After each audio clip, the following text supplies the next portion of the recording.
If you have your Bibles, you can turn with me to the book of Revelation, and we will continue with our series on the letters to the churches,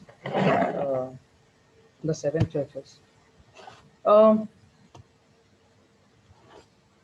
हम अपने जो प्रकाशित वाक्य का जो हम संदेशों का जो सीरीज थी उसमें आगे बढ़ेंगे, और आज हम दूसरी कलीसिया पे ध्यान देंगे, the letter to the church in Smyrna.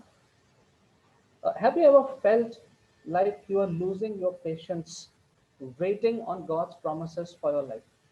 क्या कभी ऐसा आपको महसूस हुआ है कि अब आप अपना धीरज को खोते जा रहे हैं क्योंकि परमेश्वर ने जो कहा है उस बात का इंतजार करते करते? Have you ever felt like there's nothing seems to be coming near to that promise? कि जो भी परमेश्वर ने हमसे कहा है वो बात जो है वो जीवन में पूरी होती भी दिखाई नहीं दे रही है. There is absolutely no change in your condition. जो आपकी परिस्थितियां हैं उन परिस्थितियों में भी कोई बदलाव जो है वो दिखाई नहीं दे रहा है. Maybe the people are accusing you for nothing. और हो सकता है लोग जो हैं वो आप पे अलग अलग प्रकार के इल्जाम लगा रहे हैं जो सब झूठे हैं. The Bible says that we are Christians, that we Christians have to be people of perseverance. वचन हमको बताता है कि जो मसीह लोग हैं उन्हें एक ऐसे व्यक्ति बनना है जिनमें एक अटल धीरज उनके अंदर भरा हो. Now perseverance is being patient while waiting for God to fulfill his promise. और इस अटल धीरज का मतलब हो गया कि हम परमेश्वर के लिए इंतजार करते रहें, परमेश्वर के प्रति हम धीरज से भरे रहें जब वो अपनी बातों को हमारे जीवन में पूरी कर रहा है. It means to keep on believing, seeking, striving and trusting God even when success takes longer than expected. और इसका मतलब ये हो गया कि हम विश्वास करते रहें, परमेश्वर को ढूंढते रहें और परमेश्वर पर भरोसा करते रहें, और तब भी जब समय जो है वो ऐसा प्रतीत होता है कि वो ज़्यादा लग रहा है. And perseverance is trusting God no matter how painful or difficult your situation is. और इस धीरज का मतलब हो गया कि परमेश्वर पे हम भरोसा करते रहें चाहे जितनी भी कठिन समस्याएं परिस्थितियां आ जाएं. From the letter to the church in Smyrna, we learn how to persevere and go through persecution.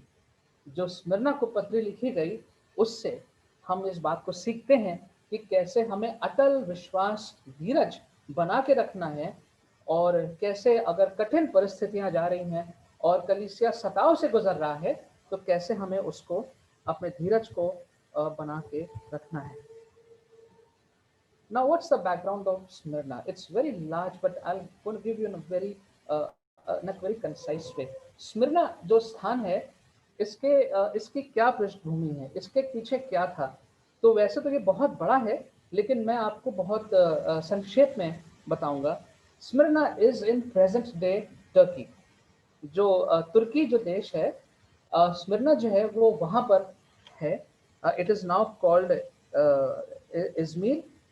It was a port city with big buildings and lots of trade. यहाँ पर जो था वो बंदरगाह था और बहुत बड़ी इमारतें थीं और बहुत सारा वहाँ पर जो था वो व्यापार होता था. At John's time, it was a beautiful city with approximately 1 lakh residents. और यूहन्ना के समय में बहुत सुंदर ये एक जगह थी और करीबन 1 लाख लोग यहाँ पे रहते थे. Smyrna was ruled by Roman government and Caesar worship was very common. जो स्मिर्ना था वहाँ पे रोमन सरकार थी और कैसर की वहाँ पे आराधना करी जाती थी. So now the question is, what was the problem being faced by the church at Smyrna? सवाल हमारे सामने ये आता है कि जो स्मिर्ना की कलीसिया थी उसके सामने कौन सी समस्या थी जो उनके सामने थी।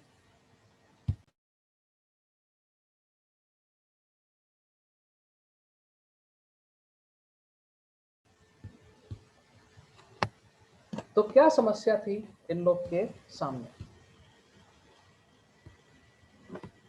तो पहली बात तो ये कि बहुत ही ज्यादा कठिन, कठोर सताव से ये कलीसिया गुजर रहा था। The church was going through very severe persecution. There was a Jewish population that strongly opposed the Christians. जो वहाँ के जो यहूदी लोग थे, वो जो मसीह लोग थे, उनके बहुत खिलाफ में थे.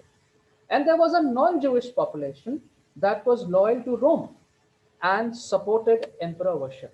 और जो गैर यहूदी लोग थे, वो रोमन सरकार के मानने वाले थे, और जो वहाँ का जो राजा था, जो एम्परर था, शासक था, उसके प्रति बहुत उसकी आराधना करते थे. And in such an environment, persecution and suffering were inevitable. और ऐसे माहौल में सताव होना और कठिन परिस्थितियों से गुजरना जो था, वो तो होना ही होना था. So this is the background of this church. Now Jesus tells them, to this church, I know your afflictions. Let's look at verse 9, chapter 2, verse 9. I know your afflictions and your poverty, yet you are rich. I know the slander of those who say they are Jews and are not, but are a synagogue of Satan. इसको हिंदी में पढ़ लीजिए. मैं तेरे क्लेश और दरिद्रता को जानता हूँ, परंतु तू धनी है, और जो लोग अपने आप को यहूदी कहते हैं और है नहीं, पर शैतान की सभा है, उनकी निंदा को भी जानता हूँ. So, a people who are going through intense persecution and suffering, people who are crushed from every side, Jesus tells them, I know the troubles that you are going through. जो लोग कठिन परेशानियों से और सताव से गुजर रहे हैं, उनको यीशु मसीह कहते हैं, मुझे मालूम है तुम किन समस्याओं से, किन यातनाओं से होकर के गुजर रहे हो. Now here, affliction means persecution, tribulation. In Greek, it means the idea to crush or to put pressure on something and to crush completely. Just like there's a, the juice. There's a machine for taking out juice. The fruit has to be crushed completely so that every last drop of that fruit comes out. That is the idea over here. Or a giant boulder like crushing a car, in a junkyard. तो इस तरह का यहाँ पे जो जो वर्णन किया गया वो ये है कि जैसे कि बहुत भयानक तरीके से भारी चीज से किसी चीज को दबा दिया गया है और उससे निकलने का कोई रास्ता नहीं है, और पूर्ण रूप से वो वस्तु जो है वो टूट चुकी है. And so the Lord tells them, in other words, that He knows them intimately and He knows their problems. यीशु मसीह उनसे कह रहे हैं कि मैं तुम्हें बहुत करीबी तरीके से, निजी तरीके से तुम्हें जानता हूँ, तुम्हारी समस्याओं को जानता हूँ, और मैं जानता हूँ तुम किन परेशानियों से गुजर रहे हो. Now the Christians in Smyrna were a minority. जो स्मिर्ना में मसीह लोग थे वो अल्पसंख्यक थे.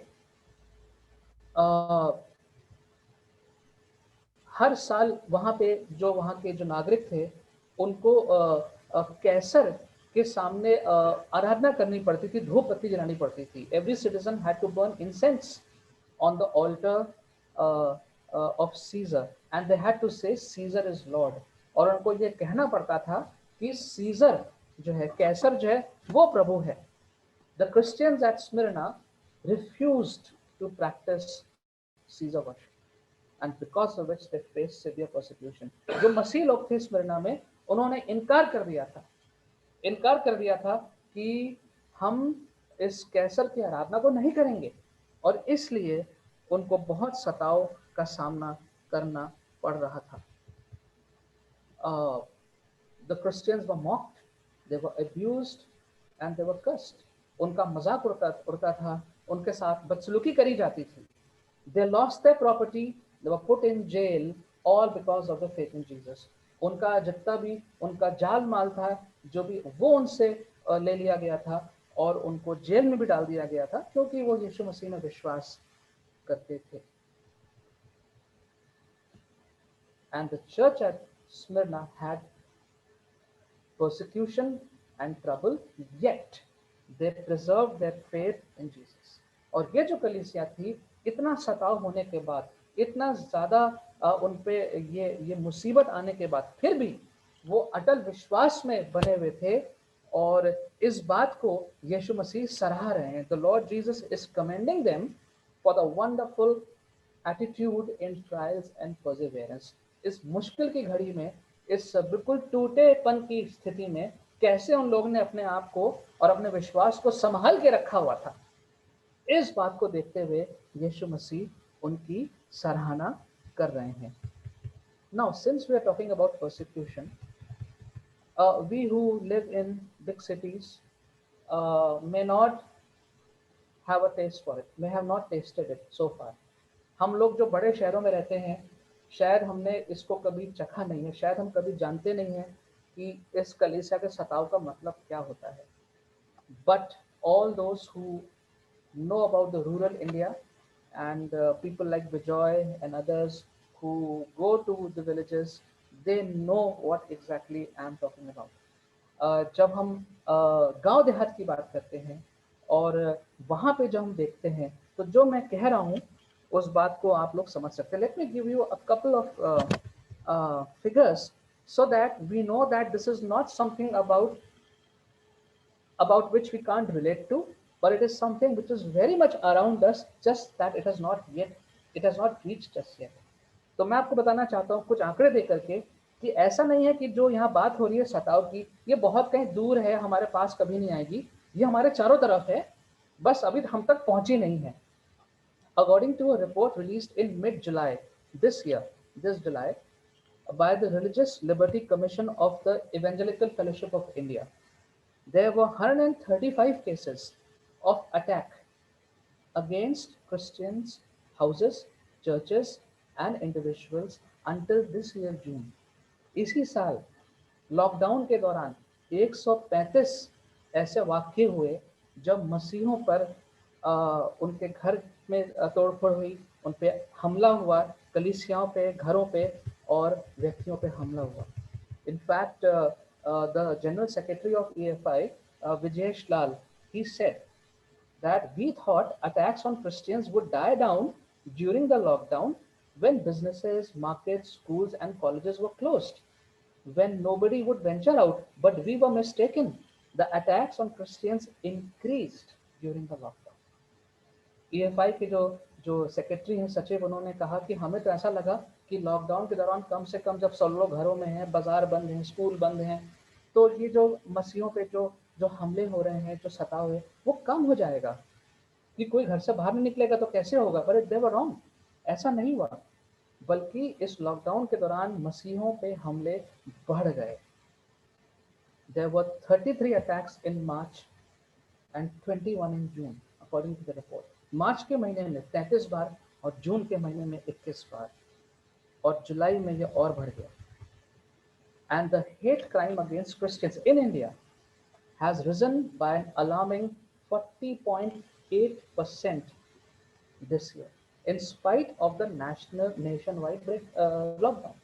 पूरा देश बंद था, सब चीज बंद थी, लेकिन मसीहों के प्रति जो सताव था वो 40.87 से बढ़ गया.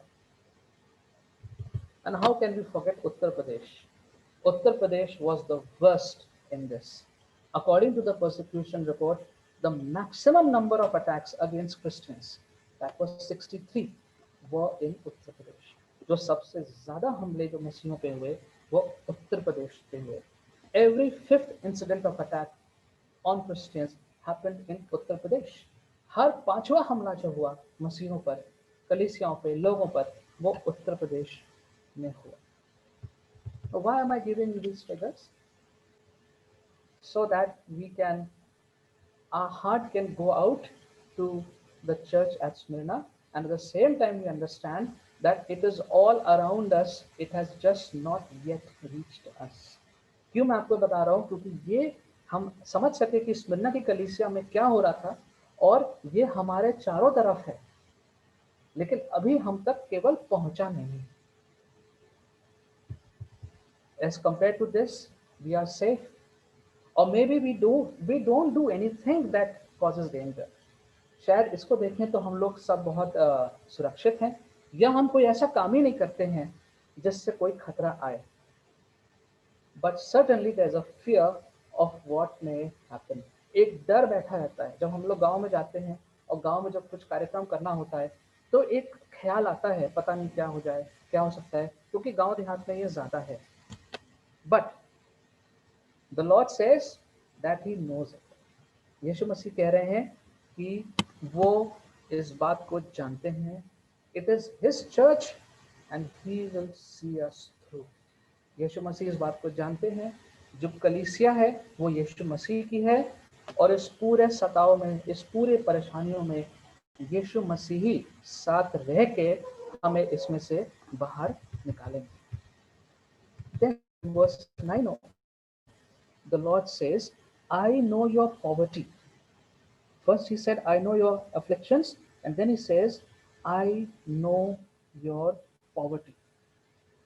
The church at Smyrna was poor. जो स्मिरना की कलीसिया थी वो गरीब थी। They had the worst possible state of poverty. बहुत ज्यादा गरीबी उनके बीच में थी।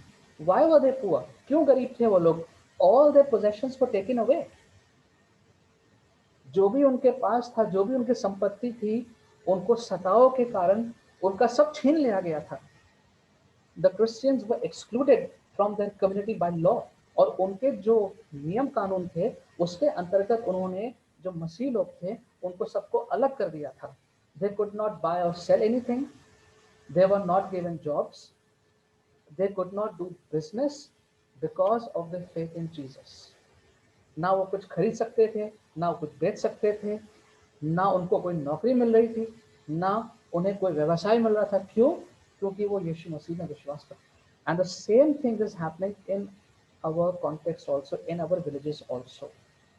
There are people who want to follow Jesus, and then they are excommunicated, and then they are not given food, they are not sold essential items, they are not given jobs, and the same happening in our country also. हमारे देश में भी यही हो रहा है। जो लोग मसीह के पीछे चलना चाहते हैं उनको नौकरियां नहीं मिलती हैं, उनके साथ कोई व्यवसाय नहीं करना चाहता है, उनको सब लोग एक किनारे कर देते हैं। Don't think it's not happening. I'll tell you one incident what happened in Lucknow. Of course, it's a different context, but just to tell you that it is true. Such mentality is very much present in our country. ये संदर्भ दूसरा है, लेकिन हमारे देश में ये चीज हो रही है। मैं आपको छोटा सा उदाहरण दूंगा। We were looking at a piece of land somewhere for my father-in-law. मेरे जो ससुर है उनके लिए कहीं पे हम जमीन देख रहे थे। And when we went there, so he saw my name as on the phone Ashish Khan. So they were apprehensive कि ये नाम कैसा है, खान है। So of course when we communicated and I told them that we are Christians, so they were very happy कि नहीं नहीं यहाँ पे तो और मसीह ने भी लिया है, ना some Robert and someone.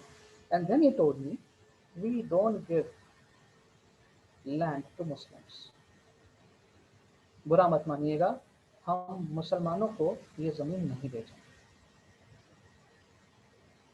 Of course, I didn't say anything further, but all I'm trying to tell you is this, that this mentality is very much present in our country, and this was in Lucknow.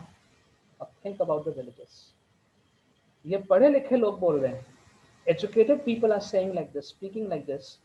What about the uneducated in the villages? So it's very much true. So here the people were not able to buy anything, sell anything, and they were very poor. यहाँ के कलीसिया के लोग बहुत गरीब थे, and Jesus knew the financial difficulty they were facing. जो आर्थिक समस्याओं से गुजर रहे थे, ये भी यीशु मसीह को मालूम था। And what did Jesus say to them?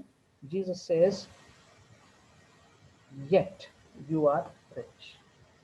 Although you are poor, from a worldly perspective, yet from my point of view, you are rich. Now what does he say? यीशु मसीह यहाँ पे क्या कहना चाह रहे हैं कि दुनिया की नज़र में तुम गरीब हो, तुम्हारे पास कुछ नहीं है, लेकिन मेरी नज़र में तुम बहुत धनी हो. What were they rich in? They were rich in their faith. They were rich in grace. क्योंकि वो गरीब थे और क्योंकि उनके पास यीशु मसीह के पर भरोसा करने के अलावा कोई रास्ता नहीं था, कोई चारा नहीं था, इसलिए परमेश्वर का अनुग्रह उनके ऊपर था, उनकी कलीसिया के ऊपर था. और यीशु मसीह कह रहे हैं इसलिए तुम धनी हो. And sometimes we go through the same. Sometimes we feel that from a worldly perspective, from a material perspective, we don't have so many things. There are so many things we would want, but we don't have. बहुत सी चीजें जो है वो हमारे पास नहीं है. And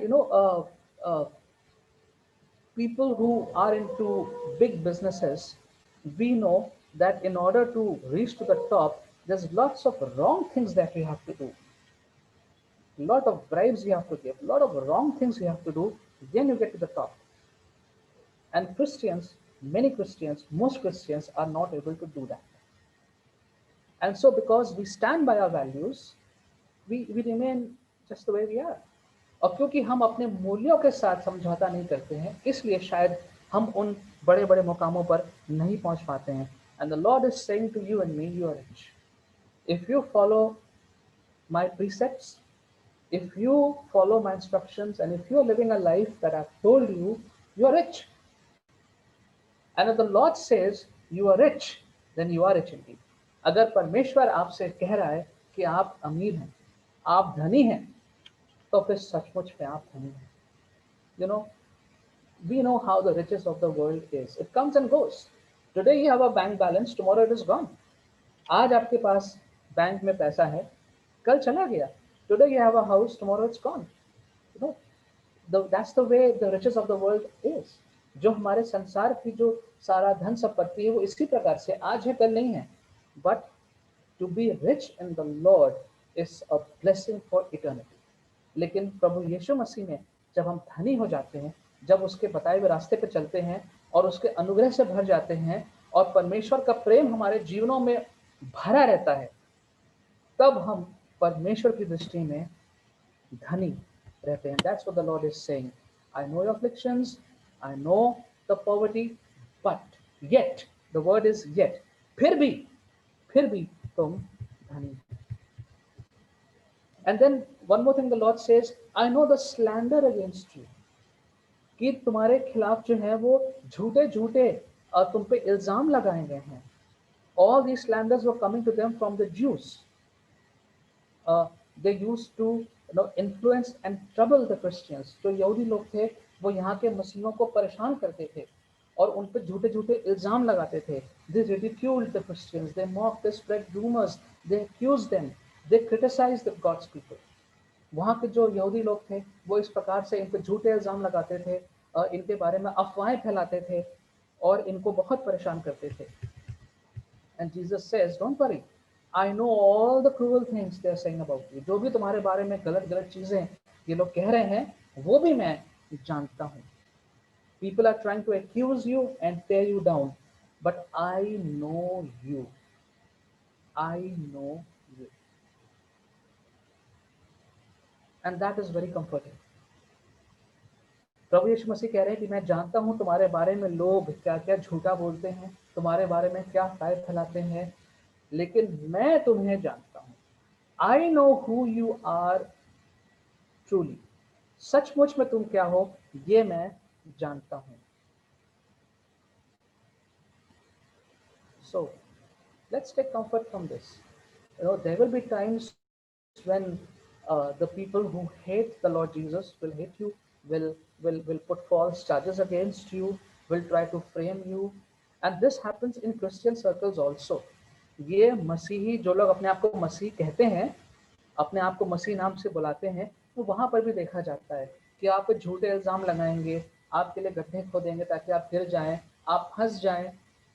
But the Lord Jesus says, I know you. मैं तुम्हें जानता हूँ. I know you are not like this. I know that all these things are false. मैं जानता हूं कि सारी बातें झूठी हैं क्योंकि मैं तुम्हें जानता हूं. So the Lord knows the false accusations. The Lord knows the pain that you can go through because of false, accusations. जो झूठे आप पे इल्जाम लगते हैं, झूठी अफवाहें, इसका जो दर्द है वो भी यीशु मसीह जानता है. And so let us persevere like the church at Smyrna. तो जैसे स्मरना की कलीसिया ने इन सब बातों को के बावजूद यीशु मसीह ने विश्वास बना के रखा, अटल विश्वास बना के रखा.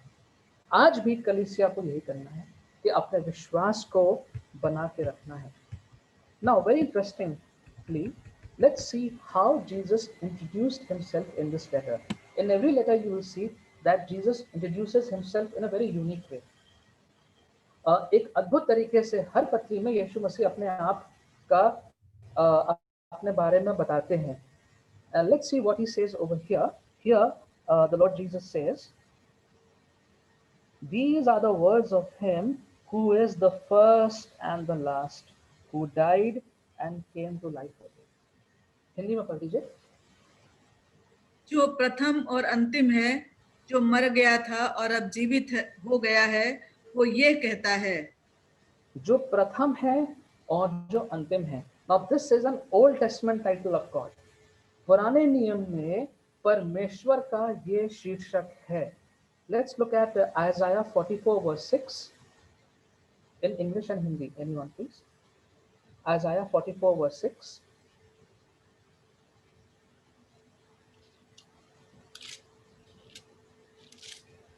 Anyone? This is what the Lord says, Israel's King and Redeemer, the Lord Almighty. I am the first and I am the last. Apart from me, there is no God. यहोवा जो इस्राएल का राजा है, अर्थात सेनाओं का यहोवा, जो उसका छुड़ाने वाला है, वो यूं कहता है, मैं सबसे पहला हूं और मैं ही अंत तक रहूंगा. मुझे छोड़ कोई परमेश्वर है ही नहीं. Now there are other places also, but I will not give you those verses for the lack of time. But this is an Old Testament title of God. He is the first and he is the last. He is the beginning, he is the ending. So to say, कि परमेश्वर यहाँ पे कह रहे हैं कि शुरुआत से लेके अंत तक मैं हूं और मेरे अलावा कोई नहीं है. From the beginning till the end, if you see, is just me, and apart from me, there is no one else. Now this title has two aspects. ये जो शीर्षक यीशु मसीह ने यहाँ पे कहा अपने बारे में, इसकी दो बातें हैं. First of all, to the Christians, it's a tremendous promise. जब मसीह लोग इस बात को देखते हैं कि परमेश्वर यीशु मसीह प्रथम भी हैं और अंतिम भी हैं, तो ये बहुत बड़ा एक वायदा है, प्रतिज्ञा है. From the first day of life till the last day of our lives, the risen Christ is with us. हमारे जीवन के पहले दिन से और हमारे जीवन के अंतिम दिन तक जो हमारा जीवित पुनरुत्थान पाया हुआ परमेश्वर है, वो हमारे साथ है. Therefore, let the Christian be afraid of nothing. इसलिए जो एक मसीह व्यक्ति है, वो किसी व्यक्ति से और किसी बात से ना डरे. क्यों? From the beginning till the end, it is the Lord and no one else. क्योंकि शुरुआत से लेके अंत तक केवल परमेश्वर है और उसके अलावा कुछ भी नहीं है. Now, to the pagans, it's a warning. और जो गैर मसीह हैं, उनके लिए एक चेतावनी है. The pagans over there were very proud of the city. They were proud of the wealth. जो गैर मसीह थे, उनको शहर का बड़ा घमंड था. उनको अपनी शोहरत का और अपने जो उनका धन दौलत था, उसका बड़ा घमंड था. And the Lord Jesus is saying to them that when you compare the earthly achievements with the glory of the risen Christ, it comes to nothing. और यीशु मसीह उनसे कह रहे हैं कि जब तुमने जो पृथ्वी पर तुमने कमाया है और जो तुम्हारी शान और शौकत है, जब इसको जीवित परमेश्वर की महिमा से तुलना करते हो, तो वो कुछ भी नहीं है. It's nothing. And to the Christian, these were words of great comfort. और जो मसीह लोग थे वहां पर, और आज भी जो हम मसीह लोग हैं, हमारे लिए बहुत ज्यादा सांत्वना, तसल्ली मिलती है जब इस बात को हम समझते हैं. And then the Lord says, who died and came back to life. That is very important in this context. यीशु मसीह जो मृत्यु को प्राप्त हुआ लेकिन वापस जीवित हुआ. Christ has experienced first hand physical and mental agony. The Lord is telling this church कि मैंने सर्वप्रथम इस प्रकार का शारीरिक और मानसिक पीड़ा को सहन किया है. Christ has suffered intense persecution. यीशु मसीह कह रहे हैं इस कलीसिया से और हमसे कि मैंने स्वयं इतना ज्यादा सताव का अनुभव किया है. And the temporary sufferings of this world are real, but Jesus overcomes that and brings a new order because of resurrection. कि ये जो इस दुनिया की क्षणिक जो ये सताव है, परेशानियां हैं, ये हैं तो ये सच है, लेकिन प्रभु यीशु मसीह ने इस पर विजय प्राप्त करी है और पुनरुत्थान की वजह से उसने एक नया स्थान, नया जीवन हम सबको दिया है. And therefore the risen Christ has suffered the worst, but he has triumphed over it. कि जो जीवित परमेश्वर है उसने जितना भी बुरे से बुरा हो सकता था उसने वो बुरे से बुरा सहन किया है और उस पर विजय प्राप्त करी है. Maybe there are times when we go through very tough situations. हो सकता है ऐसे समय आए जब हम बहुत मुश्किल समय से गुजरें. Maybe you're going through a phase of bad health. हो सकता है आपका स्वास्थ्य इस वक्त ठीक नहीं चल रहा है. Maybe the doctor has said, you just have to take medicines, there is no cure. हो सकता है डॉक्टर ये कह दे कि आपको दवाइयाँ लेनी है, इसका कोई इलाज नहीं है. Maybe you're going through some deep emotional distress. हो सकता है कि भावनाओं में बहुत ज़्यादा आप किसी मुश्किल दौर से गुजर रहे हैं. Maybe you're going through intense pain in the body. हो सकता है आपके शरीर में बहुत तकलीफ हो. Maybe you have undergone or you have to go through a surgery, and you're scared. कैसे होगा, मुझे काटा जाएगा, मुझे ड्रिप चढ़ेगी, इंजेक्शन, अस्पताल में जाना पड़ेगा, कैसे होगा. But you know what, the Lord has experienced all of those pain in his body. ये सब बातों में यीशु मसीह ने अपने शरीर में इन सारी तकलीफों को सहन किया है. When he was flogged, when he was bleeding, when he was nailed on the cross, and he did not die immediately. The life slowly came out of his body, left him. He went through intense pain. यीशु मसीह बहुत ज़्यादा शारीरिक तकलीफ से गुजरे, and therefore he understands. He understands. Not just physical, but also mental. ना केवल शारीरिक, but दिमागी भी. That pain of separation, that pain of being helpless, that pain of knowing who his heavenly Father is, but still letting himself go through that situation. ये जानते हुए भी कि उसका आसमानी बाप कौन है, ये जानते हुए कि अगर चाहता तो पिता एक बार में उसको नीचे उतार के छुड़ा सकता था, लेकिन उसने अपने आप को उस तकलीफ में से गुजरने दिया. And that is what the Lord wants us to do also, to follow his footsteps, to know that he is with us, and through all those difficult times of persecution, of trials, the Lord is with us. इन सारी समस्याओं से, इन सारे कठिन परिस्थितियों से हम जब गुजरते हैं तो प्रभु यीशु मसीह हमारे साथ है. Then the Lord quickly gives them few promises also. First of all, he told them that you are rich. परमेश्वर ने उनसे कहा कि तुम धनी हो, तुम अनुग्रह में धनी हो, और तुम परमेश्वर के पुत्र और पुत्री हो, और इसलिए उनके पास जो कुछ भी था उसमें वो संतुष्ट थे. They were satisfied with whatever they had. Yes, they were poor, but they were satisfied, because you can be rich and still you may not be satisfied. हो सकता है कि आप धनी हो जाएं लेकिन फिर भी आप में संतोष नहीं है, but this church was poor but they were satisfied. ये कलीसिया गरीब थी लेकिन वो संतुष्ट थी. Then Jesus tells them very quickly, your persecution will not last long. Your persecution will not last long. Verse 10, do not be afraid of what you are about to suffer. I tell you, the devil will put some of you in prison to test you, and you will suffer persecution for 10 days. Now 10 days is a symbol over here, which simply means it will not be forever. It won't be long. यीशु मसीह उनसे कह रहे हैं कि ये जो सताव है ये बहुत ज्यादा दिन नहीं जाएगा. The Lord is assuring them that trials will not last forever. ये जो सताव है ये बहुत दिन नहीं चलेगा. The Lord is aware of the trials that the church is going through. जो समस्याएं हैं जो जिनसे कलीसिया गुजर रहा है, जो परीक्षाओं से कलीसिया गुजर रहा है, यीशु मसीह उनको जानता है.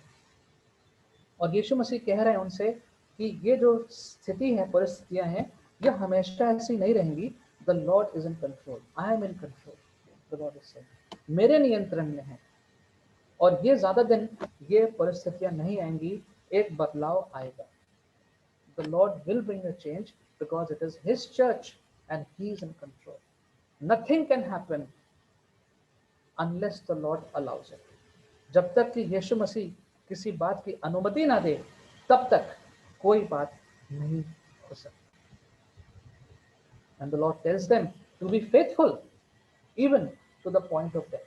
यीशु मसीह कह रहे हैं कि अगर ऐसा समय आ जाए कि तुम्हारी मृत्यु का भी समय आ जाए, तब भी तुम विश्वास में बने रहो. And He says, I will give you the crown of life. Verse 10. I will give you the crown of life. God is making it very clear that all the problems of a child of God may not be solved while we live on this earth.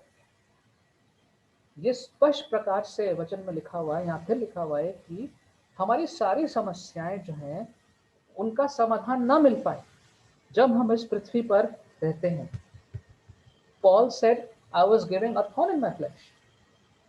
और पौलुस ने कहा कि मेरे शरीर पर एक कांटा चुभा हुआ है. So some of the problems and sickness God may heal, but some problems and sicknesses may continue.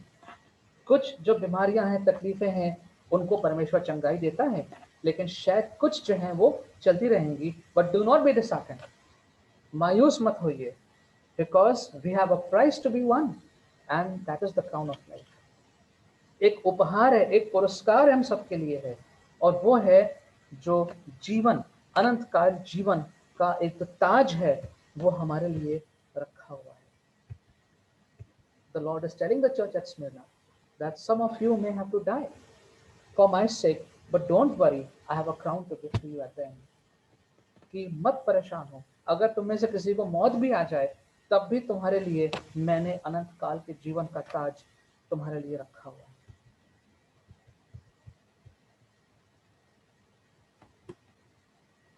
So as you go through this short letter, and as we try to think of what that church was going through and what we are going through, as a body of Christ in our own country.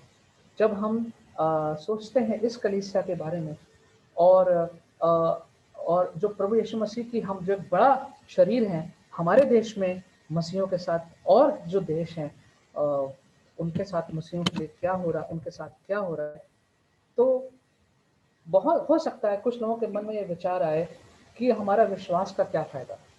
What's the use of having this faith? Why not just give it up? Because nothing is happening. Nothing is changing.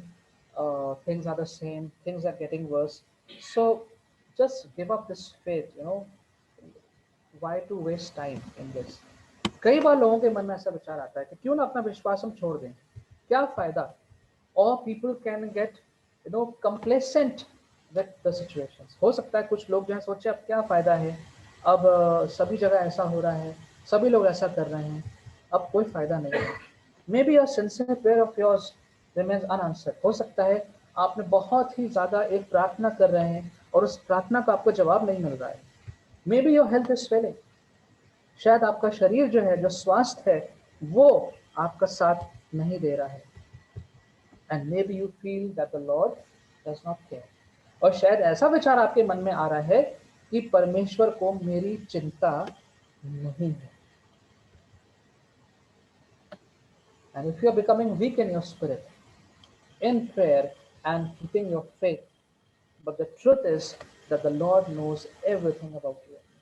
अगर आप ऐसी परिस्थिति में हैं और ऐसे विचार भी अगर आ रहे हैं कि अपनी आत्मा में कमजोर है, प्रार्थना में कमजोर हैं, तो सच ये है प्यारे मित्रों कि परमेश्वर आपको मेरे बारे में सब कुछ जानता है। The Lord knows everything about you and me, everything that you have gone through, everything that you have suffered, everything that is going in your life, the Lord knows. परमेश्वर हर एक बात को आपके और मेरे जीवन के बारे में जानता है। He knows your pain and suffering, वो आपके कष्ट को जानता है। He knows your disappointments, किन किन बातों में आप निराश हैं, परमेश्वर उसको जानता है। He knows your failing health, अगर आपका स्वास्थ्य धीमे धीमे बिगड़ रहा है, परमेश्वर उसको जानता है। He knows your emotional distress, अगर दिमागी तौर से और भावनाओं में आप बहुत गिरे हुए हैं, परमेश्वर उसको भी जानता है। Remember, the Lord is shaping your character through this difficult time. परमेश्वर आपके चरित्र को, your spiritual character is being shaped through this time. आपका जो मसीह जो चरित्र है, वो इस वक्त परमेश्वर उसको बना रहा है। The Lord is preparing you for future. परमेश्वर आपको आगे के लिए तैयार कर रहा है। When I look back and I see the difficult times I went through, and when I see today, I know the Lord was preparing me and He's still preparing me for greater things ahead. जो मेरे जीवन में हुआ, परमेश्वर ने वो होने दिया ताकि मैं आगे के लिए तैयार हूँ, और आज भी जो हो रहा है वो और आगे बड़े कामों के लिए परमेश्वर चाहता है कि आप और मैं तैयार हों। And none of this you and I may understand now. और इनमें से कोई भी बात आप और मैं शायद आज ना समझ पाए, but continue to trust the Lord, लेकिन परमेश्वर पे अपना भरोसा बना के रखें। Finally verse 11, he who has an ear, let him hear what the Spirit says to the churches. He who overcomes will not be hurt at all by the second death. ये हिंदी में और पढ़ लीजिए आखिरी तक। जिसके कान हो वो सुन ले कि आत्मा कलीसियाओं से क्या कहता है। जो जय पाए उसको दूसरी मृत्यु से हानि ना पहुंचेगी। Now this is the last thing to be considered and remembered. ये अंतिम बात जो है इसको समझना है और इसको याद रखना है। Believers and unbelievers alike will experience physical death. जो लोग विश्वासी हैं और जो गैर विश्वासी हैं, दोनों प्रकार के लोग जो हैं, उनका शरीर एक ना एक दिन मृत्यु को प्राप्त करेगा। And all people will be resurrected as per the Bible. और एक दिन आएगा जो सब जो है वो मरे में से फिर जिएंगे। But the believers will be resurrected to eternal life. लेकिन जो विश्वासी लोग हैं, जिन्होंने प्रभु यीशु मसीह के पीछे चला, प्रभु यीशु मसीह पे विश्वास करते रहे, और चाहे जो भी हो गया अंतिम सांस तक अपना विश्वास प्रभु में बना के रखा, जब वो जिंदा होंगे, जीवित होंगे, तो वो अनंत काल के लिए जीवित होंगे। While the unbelievers will be doomed to eternal separation called the second death. लेकिन जो गैर विश्वासी हैं वो हमेशा के लिए परमेश्वर से दूर हो जाएंगे, अलग हो जाएंगे, जिसको यहाँ पर दूसरी मृत्यु, मौत कहा गया है। So my dear friends, as I bring this message to an end, I pray that the Lord will speak to you and the Lord will comfort you if you are going through any intense circumstances that have shaken you. अगर कोई ऐसी परिस्थिति से आप गुजर रहे हैं जिसने आपको झंझोड़ के रख दिया है, हिला के रख दिया है, मानसिक रूप से, शारीरिक रूप से, मेरी प्रार्थना है कि परमेश्वर आपसे बातचीत करे, परमेश्वर आपको सांत्वना दे, and know just the way this church did, that they did not give up their faith. उन्होंने अपने विश्वास को नहीं छोड़ा। They were poor, they were excommunicated, they were ridiculed, they were mocked, and they had no hope from a worldly perspective. ये जो कलीसिया थी, इसके पास कोई आशा नहीं थी, ये बहुत गरीब थे, इनको पूरे समाज से बाहर निकाल दिया गया था, इनके पास बहुत गरीबी थी, लेकिन इन्होंने अपने विश्वास को नहीं छोड़ा. They did not leave their faith, and the Lord Jesus commends them for that. यीशु मसीह इस बात की इनकी सराहना करते हैं. I wish and I pray that the Lord will commend us at the end of our lives. यीशु मसीह हमारे जीवनों को देख के ये कहने पाए कि हाँ, this is my good and faithful servant, this is my obedient child. ये मेरा बच्चा, ये मेरा बेटा और बेटियां हैं जिन्होंने मेरे विश्वास, अपने विश्वास को मुझ में बना के रखा. Let's pray. Father, we thank you for these so precious letters that you wrote, Jesus, you wrote to the churches. यीशु मसीह, ये अमूल्य शब्द आपके इन चिट्ठियों के द्वारा, इन पत्रियों के द्वारा आपने अपनी कलीसिया को लिखा. Lord, this morning our heart goes out to all those churches in India and around who are being persecuted in a similar manner. प्रभु जी, आज हमारा दिल उन कलीसियाओं के बारे में सोच रहा है, हमारे देश में भी और अन्य देशों में जो इसी प्रकार की सताव से गुजर रहे हैं. Lord, we ask you, Lord, today in a special way that you will comfort the people who are being persecuted. प्रभु जी, जो लोग कलीसिया में सताव से गुजर रहे हैं, परमेश्वर आप उनको विशेष रीति से अपनी सहानुभूति देंगे, विशेष रीति से आप उनको संभालेंगे. Lord, we pray that you will help the people to go through these difficult times. परमेश्वर, जो लोग हैं इन कलीसियाओं में, वो इस मुश्किल दौर में से होकर जो गुजर रहे हैं, प्रभु जी आप उनके साथ हैं. Lord, we pray for us as a church. We don't know what times lie ahead. We pray, Lord, that you prepare us for the time to come. परमेश्वर, आप हमें तैयार करिए, क्योंकि समय ऐसा आ रहा है और आता जा रहा है जब हम मसीहों के लिए इस देश में जीवन व्यतीत करना मुश्किल होता जा रहा है. लॉर्ड, यू प्रिपेयर अस. परमेश्वर, हमें तैयार करिए कि चाहे जितना भी सताव हमारे ऊपर, हमारे चारों तरफ आता रहे, हम अपने विश्वास में मजबूत बने रहें और आपने जो भी कहा है उसको हम विश्वास से मानते रहें. Lord, give us the strength, give us the grace to understand these things and be prepared. प्रभु जी, आपके अनुग्रह से, आपके प्रेम से, आपकी सोच समझ से हम इन सब बातों को समझने पाएं और व्यक्तिगत रूप से भी और कलीसिया के रूप में हम तैयार रहें. We ask all of these in the name of our Lord and Savior Jesus. Amen. In